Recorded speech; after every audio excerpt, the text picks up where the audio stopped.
Austin, Texas, June 5th, 2025. The fight for future control of the United States Congress has reached the Lone Star State.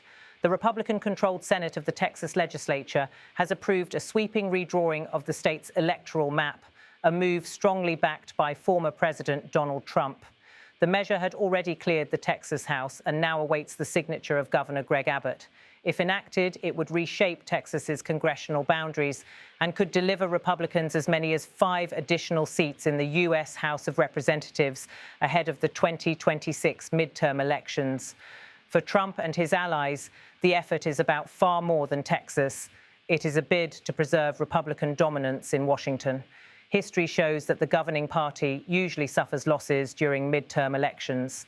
Democrats are hoping to capitalize on that pattern and reclaim control of the House next year. But Republicans see redistricting as a defensive shield. By remapping one of the nation's fastest-growing states, they aim to blunt Democratic gains and secure their current majority in Congress. The stakes in Texas reflect a broader national struggle. Gerrymandering, the practice of tailoring districts to favor one party, has been part of American politics for centuries. Critics argue it undermines democracy, often diluting the voices of minority communities or fracturing competitive districts into safe strongholds for one side. The Republican maneuver in Texas has already prompted a countermove. In California, Democratic Governor Gavin Newsom announced his own redistricting push, designed to add 5 new Democratic seats in Congress. His message was unmistakable. If Texas can play this game, so can California. California voters will now decide on the measure in November.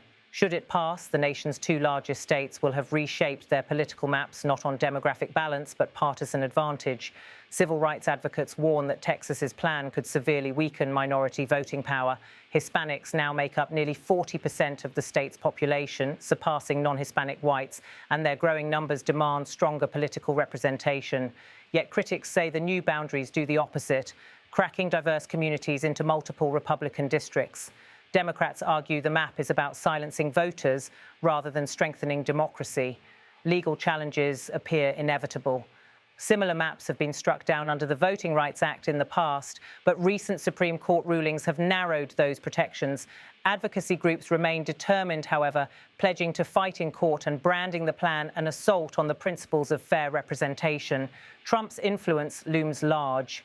By pressing for this redistricting, he is ensuring that Republicans enter the 2026 elections with a fortified advantage. To his supporters, this is a necessary step to protect conservative priorities in Washington. To his critics, it is yet another example of undermining democratic norms. The parallel clash between Governor Abbott in Texas and Governor Newsom in California highlights how redistricting has become a political weapon. Each side is using the map itself to shape not only the makeup of the next Congress, but potentially the trajectory of the next presidential race. As the dust settles in Austin, all eyes turn to Governor Abbott. His signature would transform the legislature's plan into law, setting the stage for a battle that stretches from state houses to the steps of Capitol Hill. In the struggle for future majorities, the fight is no longer only for votes, it is for the very lines that determine who those voters are. From Texas to California, the battlefield of American democracy is once again being redrawn.